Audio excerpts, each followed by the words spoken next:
Welcome to Time to Teach with Tammy, the podcast that gives tips, advice, and suggestions to teachers by a real teacher. So sit back and enjoy. And oh yeah, don't forget to subscribe.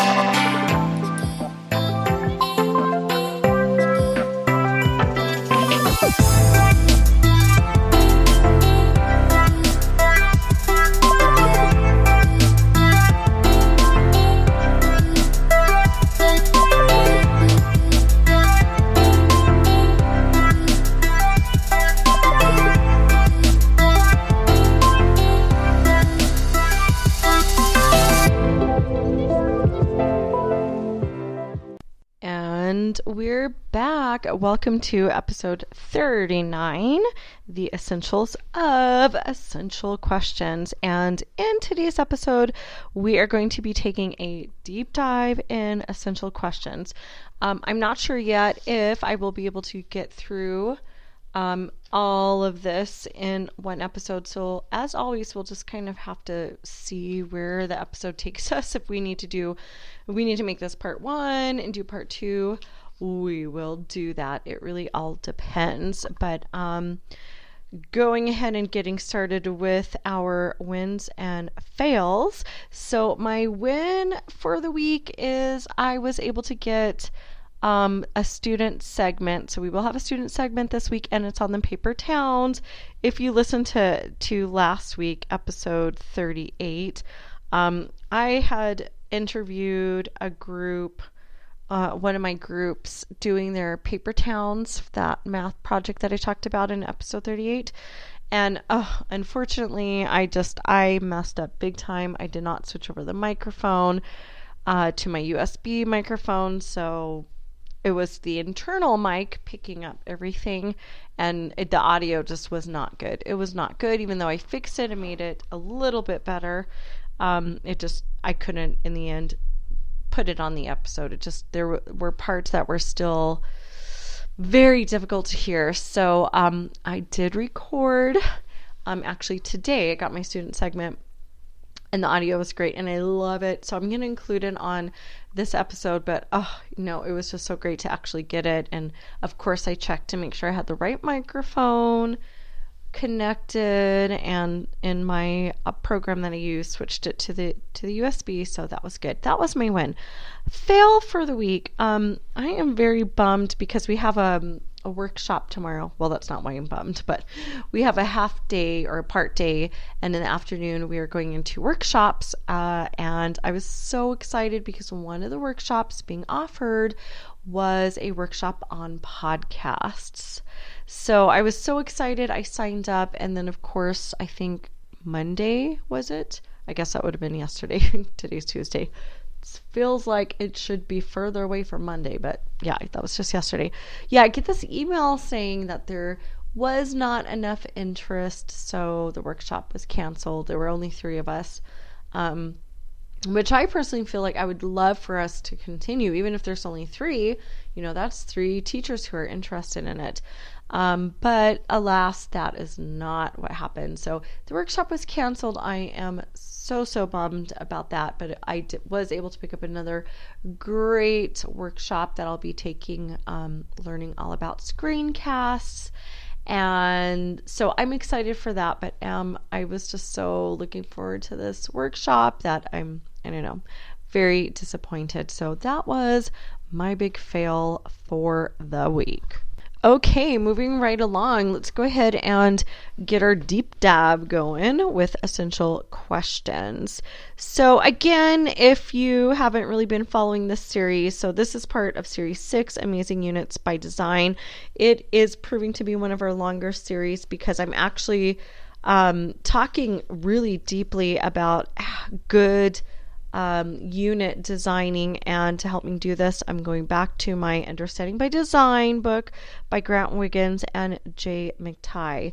So it's really a lot, and I have to say, in terms of cognitive work, I feel like it's also a lot. So not just like the time that is spent going through every element of unit design, but really just, I'm having to like go back and reread Take notes, look at previous notes, because, I've been using Understanding by Design for a long time, but it's been a while since I actually had to, read through it and think about what it means, process all of that information, and then summarize it. So it's really good for me in that respect because, I've probably only ever read through its entirety once, and I'm sure there was a lot of skimming at that point. That was in my master coursework. But I have gone back plenty of times to refresh on things, but just little tidbits here and there. So it's really only the second time that I've really had to consume so much of it. And yeah, it's proving a very long series just because of that. And every week I'm like, slight panic attack as I'm thinking about the work that's going to go into it. But it's good. It's good. It's what I would tell my students. Okay, you're stretching your brain. I am certainly stretching my brain. So the essentials of essential questions. What is an essential question? How is it different from an ordinary question? And I think we might know, we might think we know what makes an essential question essential, but I don't know that we really, really do. As I've explained before, I really love the way that Wiggins and McTighe opens up their chapters in Understanding by Design, because they usually have some sort of quote to pull from, and I really like that because I think those quotes really set the stage for the kind of thinking that's going to be involved. So I'm going to go ahead and open up with their quote. Now, this is coming from chapter 5. This starts on page 105. And again, I'm working out of the second edition because I did this. When would I have done this? 2010? I guess 2010. Yeah, so it's been a while. I don't know how many other editions they have. Okay, so, quote, given particular subject matter or a particular concept, it is easy to ask trivial questions. It is also easy to ask impossibly difficult questions. The trick is to find the medium questions that can be answered and that take you somewhere. And this is by Jerome Bruner from The Process of Education. Hey, back in 1960, still relevant. In their second quote, to question means to lay open, to place in the open. Only a person who has questions can have real understanding. And this is by Hans Georg Gadamer, Truth and Method, 1994. Okay, so we've already, talked about how in a really good unit, you're going to be planning backwards from those really big goals, right? Your big ideas. So the big idea is really your so what. Where do my students need to go? It's the why does this matter? And when you look at a unit, and by the way, we just launched a new unit yesterday. We are now in unit 4, which is gardens. How do I need the earth, and how does the earth need me? So in that unit, it's the big idea is that there is this reciprocal relationship between earth, humans, and animals, and in this interdependent relationship, we come to understand that there are very important things that are going to help with this relationship. Like if I treat the earth nicely, I'm going to get the things that I need. And then also just kind of understanding that interdependence between animal life and what the earth gives us through plants and nature. And just, these things that you can tell students, but you really want them to come to understand. So these are the big things that are driving the unit. And there's so many things that we can teach about the earth and this relationship. So you really have to kind of decide, okay, so what are those major things that I want students to understand? And so those are your essential understandings, and that means that some decisions are going to have to be decided, right? You make those decisions, and then comes your essential questions, because you want your students to be able to get to those understandings, right? By design. You're going to design your unit that way. And the idea is that we teachers are not just covering, right? We're not just going through the content. I'm not just going through the textbook. If you're like me, I'm not using textbooks. I mean, I might have some things that I use as resources, but it's really what we have decided that is the meat of what this unit is that's going to guide me. So then you set up your essential questions. So how do you know that an essential question is really an essential question? How do you know that it's really going to lead your learners to those big ideas and those enduring understandings? So, there are some really good questions that may be good questions, but not essential questions. But perhaps still important questions. So we can talk about that in a few. But when I think about an essential question, it's something that maybe is a little bit ambiguous. It's definitely not a yes or no. It's not a question that can be answered with a yes or a no. Okay, that's going to get to specific information. So it's more, I guess you can say it's more open-ended, right? There are things that are going to lead to, you might have multiple ways of looking at this thing, whatever this thing is. So there might be multiple views. There might be different opinions that come across. It's not black and white. You're going to have definite shades of gray in this quote-unquote thing, right? So your essential question is going to lead to I don't want to say a debate, but there could be a debate. There could be a healthy discussion. It takes work to get to the big idea, and that's what your essential questions are going to do for your unit. So to use some of the examples from the book, again, I'm still on page 105. See how slowly it goes? 12 minutes in, I'm still on the same page. Jeepers. Okay, so some of their questions. What is a true friend? How precise must we be? To what extent does art reflect culture or shape it? Must a story have a beginning, a middle, and an end? Is everything quantifiable? Is the subjunctive necessary? To what extent is DNA destiny? In what ways is algebra real? And in what ways is it unreal? There are a couple more examples. I'll choose just a few more. What should we fear? Who is entitled to own what? So these are kind of questions that could lead to really healthy discussions. These are things that could be debated, but in no way is there any clear answer. It's going to take work to really get to some kind of understanding, some kind of meaning behind it. So now these questions, I like to use my essential questions. I will embed, well, sometimes they're essential and sometimes they're not. They're just maybe something that I need to pose because it's a good question that helps to get to the content, but it's maybe not necessarily essential. But my essential questions are embedded in my morning message. So between 9:10 and 9:30 every morning, I do my morning message and then I read aloud. So in the morning message, I kind of announce, I go, good morning class. Today we are investigating whatever. So this week we are starting our garden unit, and then I will open up with the essential question, and that's how we really get our unit going. So they have time that they're discussing, because that's the other thing.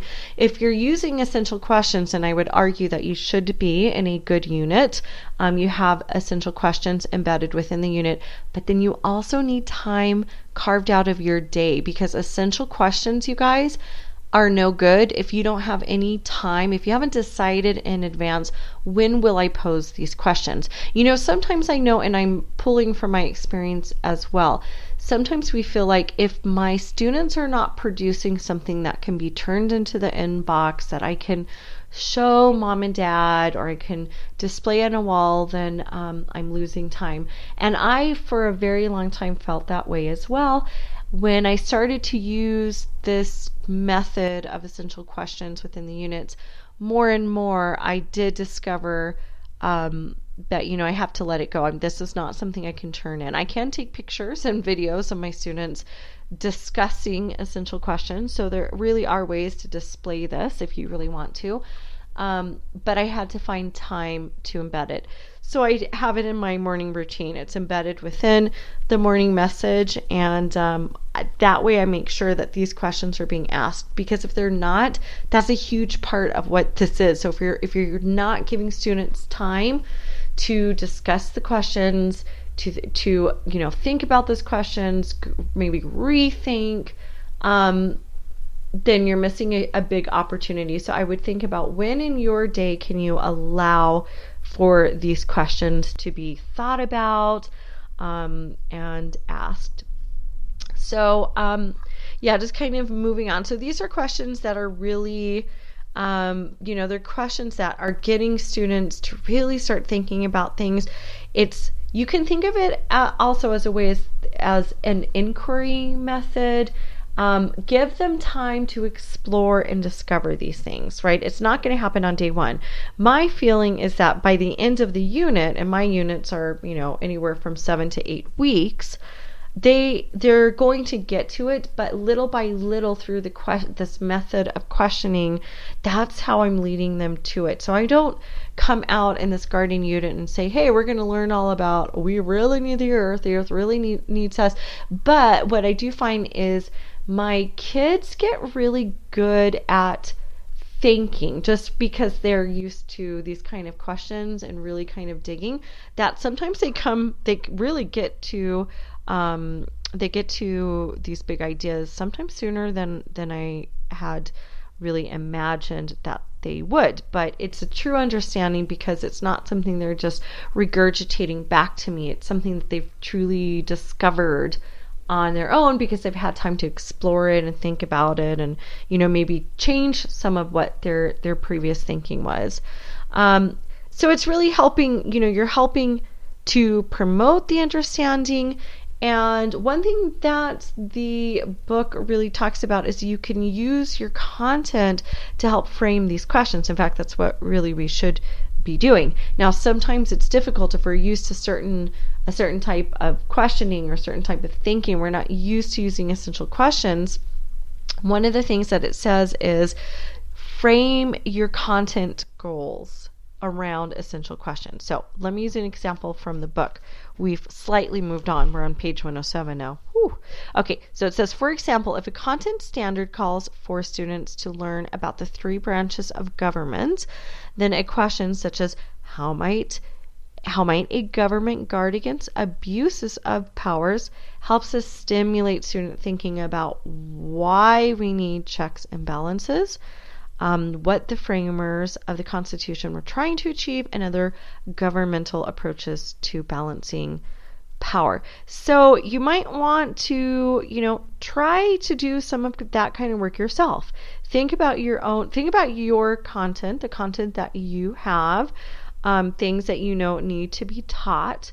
And that's including all of the knowledge that your students need to have, all of their skills that they need to have. And then think about what kind of questions can you come up with, essential questions. Remember, these are questions that are open-ended. These are questions that are really going to be used to get students really thinking about that content.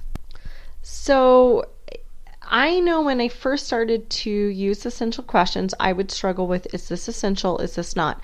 And I'm going to be very, very honest. I come to essential questions that we've come up with in our units, and I will ask myself, and the team, if I have answered no to this, but I'll ask, is this really essential? And we have refined some of our questions because of that, because some of them, they might be good questions and certainly questions to use along in the unit, but maybe not what would be considered essential. So essential questions are going to get to the heart of what it is this unit is about. What is the heart? What is the whole purpose of this? And if you think about issues and things going on, what are the things that you debate? What are the things that you and your colleagues don't agree on? What are the things that, different views? We can think immediately politics and religion are always things that are highly debated. So think about things in terms of, you don't want something just so clear cut. So think about, what is the heart of this that we're doing? What is it that we need to get to, and how can I frame that those questions accordingly? Okay, now the book gives 4 connotations for essential questions. So basically talks about overlapping meanings when we're talking about what do we mean by essential. So there's kind of 4 things that you really want to keep in mind and how they're using this term. So understanding that essential means it's an important question that's going to recur through your whole life. Okay, so it's essential if it's something that, I'm going to have this question at any point in my life. This is going to be a reoccurring question that's going to come up again and again. So here are a couple of questions. What is justice? Is art a matter of taste or principles? How far should we tamper with our own biology and chemistry? So you can see how these would be questions that, they're not just one-time occurrence. There's something that we're going to have to be grappling with multiple times of our life. So they're relevant at any point in our lives. Okay, the second connotation to essential and what it means is that it must be getting to the core ideas and inquiries within a discipline. Okay. To use the book's example, they look at healthful eating. Okay, so let's say that our unit is all about healthful eating. So what would be an essential question? What would be getting to the core ideas of this unit? What is healthful eating? That question alone is not black and white. If you think about nutrition and you think about all the different ideas that are out there, there's so many, what one person says is healthy is not what another person says is healthy. So this is what makes this so interesting, because it's not black and white. There's so many different shades of gray in this.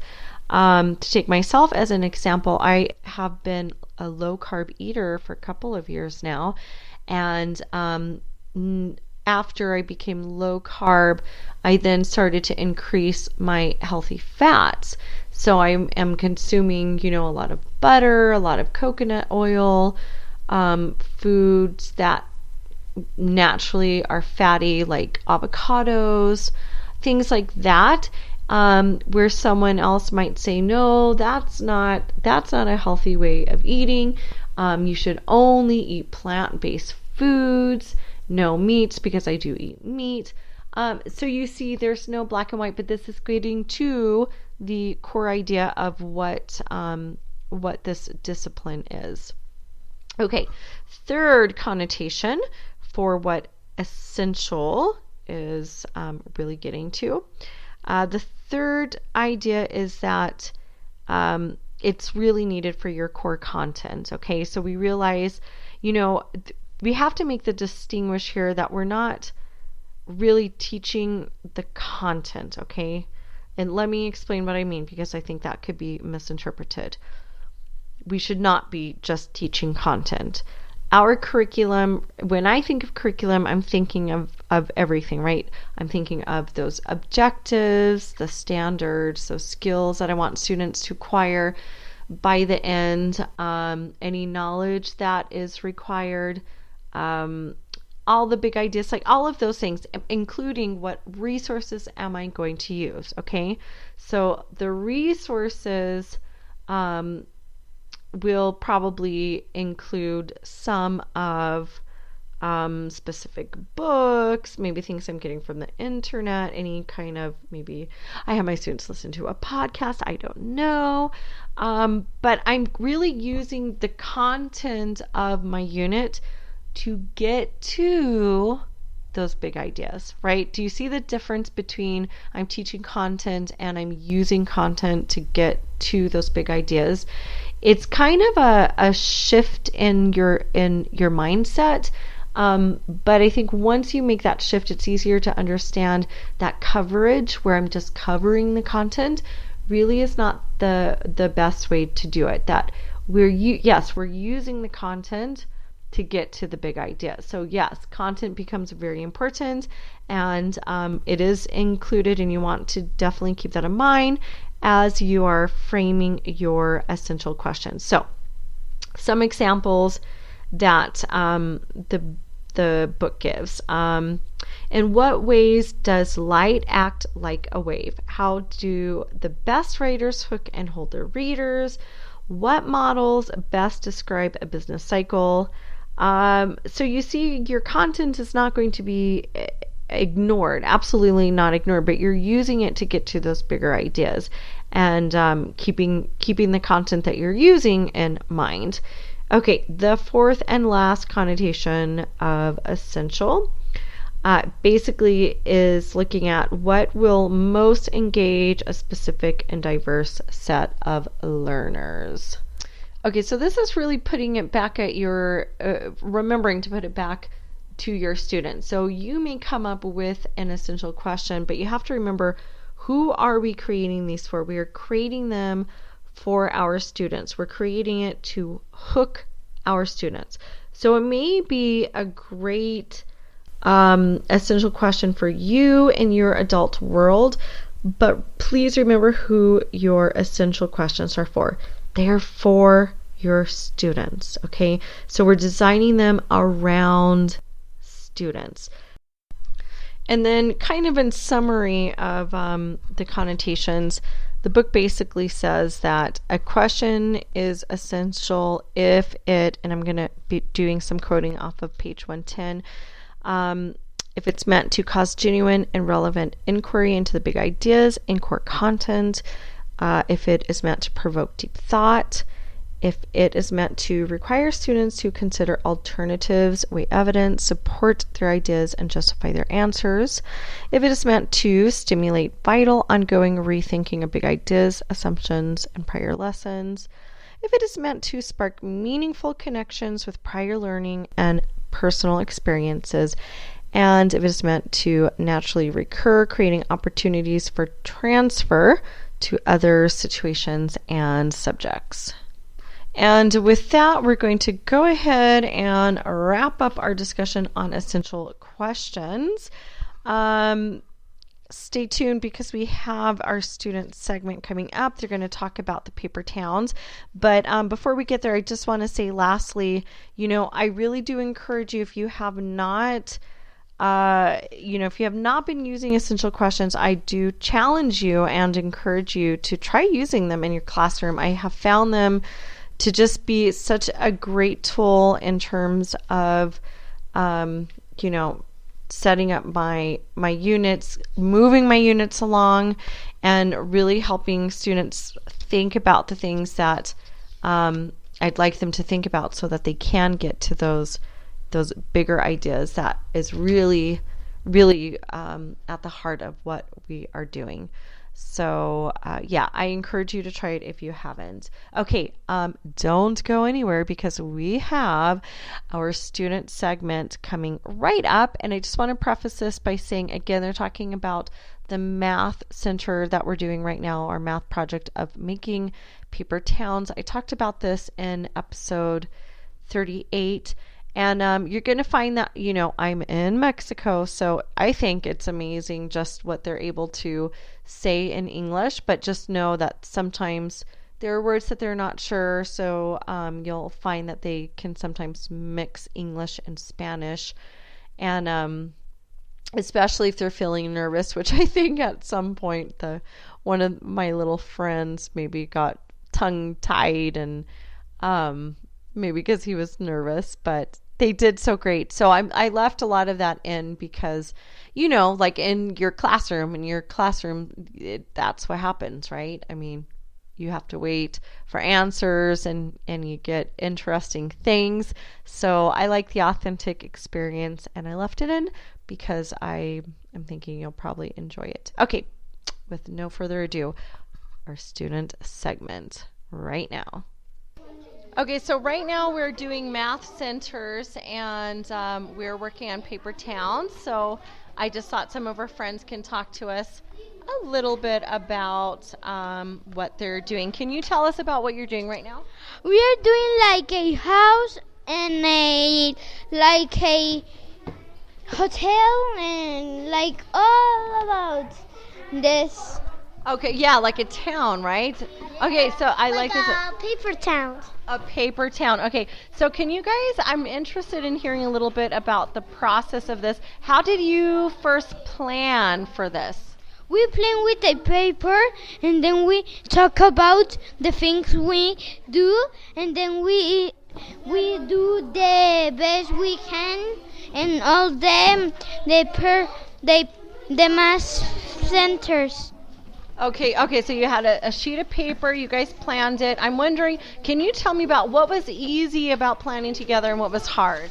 The hardest, it was like all of us, we have different ideas and Okay, so can I ask you about that? So you guys had different ideas. How did you solve that then? How did you ever come to a conclusion with different ideas? like we decide put one part of all our ideas in there. Okay, so you thought even if you had different ideas, you said, okay, we're going to use like someone's idea. Like everybody gets to have some say. Oh, that was really good. Yeah. I really like how you did that. Okay, and what was easy about planning together? It's easy to respond the things we need to do and in paper time and then you do all the thing time paper time I think sorry and then you need to like work much harder. I love that. That is awesome. That is so great, you guys. Okay, so it was easy for you to like think about the things that you wanted and do that. Okay, and then so as you're constructing, can you tell me a little bit about the actual construction process? Like, how are you making these buildings? How are you doing all of this? I don't even know. We are making it like a world and like everything of the world. We have like trees, we have house, we have hotels. Well, can you tell us about how are you creating? Can you tell us about the materials? Can you tell us about how exactly are you doing this? We are doing like the box and like cray, like más o menos. Cray? Yep. I like to use that word, so I think it's rubbed off on the students. And okay, then we need box to do, and we need lots of paper. Where did we get these boxes from? From friends. So the houses of our friends. Yeah. So you guys all like brought in materials like cereal boxes. And I'll kind of describe the scene right now. We've got two friends that are cutting cardboard up. What are you guys going to do with this cardboard that you're cutting up? We're like going to make like a hotel again. I don't know. You're making a hotel? No, we are making the Russian party the hotel La Torre Eiffel. The tower? Russia, digo Las Vegas, and then we need to do lots of things with her.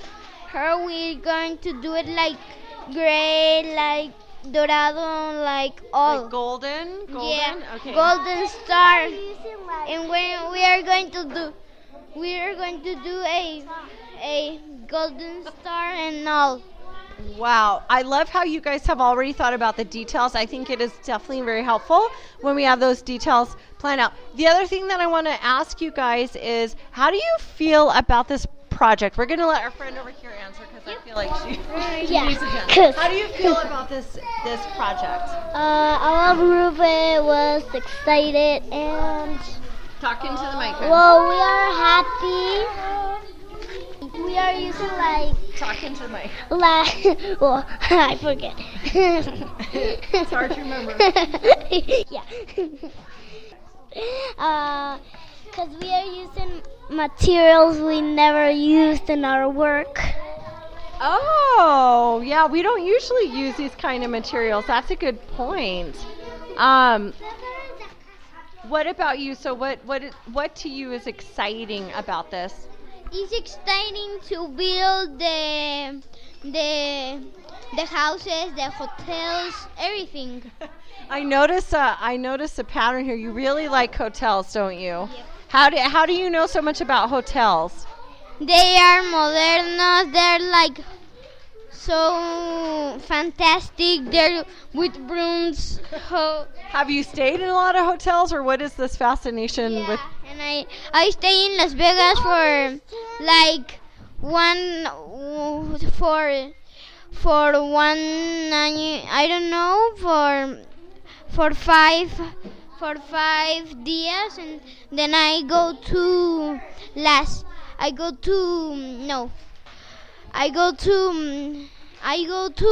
Tahoe, and it was so great. It was snow. We go to esquiar, which is so fun. We encontrar a friend at P110. Oh my goodness. Okay, we're getting the whole history here. Okay, so you're clearly very experienced with hotels. You stayed maybe 5 days in Las Vegas, and then you were in Lake Tahoe, and you stayed in a hotel there. Yes, please do talk about. So our other friend would like to talk about the buildings they have going on. Okay. We are doing a castle, and we all are already. Oh, how cute! Put it. Hey. Okay, good then. And we made a house, and edificio, or A building? and a building, and parks. Oh, I love, and I'll describe the park. Okay, so they have like a kind of a 3D park going on because there's a little cardboard that they use to glue a tree on so it stands up. Oh, I really like how do you guys decide to do that? We already say you. Oh, you already told me. Okay, very good. Okay, I think it's time to wrap this up because I'm noticing that it's almost time to even clean up. Okay. All right. Okay. Well, I just want to say thank you so much, and I'm going to let you continue working on your paper town. Thank you. Yeah, thanks for coming on my show. Thank you for coming. Bye. So that is it, you guys. I just find my students are so cute. I just love listening to the student segment. I played it over a couple times after I recorded it, and I just kind of crack up at, the silly things that they say. They're so funny, and they make me laugh, and like the one kiddo's obsession with the hotels. And, I don't know how many hotels that town's going to have, but it's really fun. And I'm so glad that I was able to get the student segment recorded the right way this time. So that's it, you guys. So let me know what's going on. Do you like the episode? Are you using essential questions? What's going on in your world? You can tweet to me on Twitter. I am at TammyJ123. That's TAMIJ123. And I will catch you next time. Wait a minute. Wait 1 minute. Before you go, don't forget you can catch our show notes online at www.timetoteach.libsyn. That's libsyn.com. We're also on Facebook at Time to Teach. don't forget to check out our Facebook group, Teachers for Effective Curriculum. And if you're an educator with your own podcast show, I invite you to join our brand new Facebook group, Teachers Who Podcast. Let's grow a community where we can network, problem solve, and discuss anything and everything podcast related.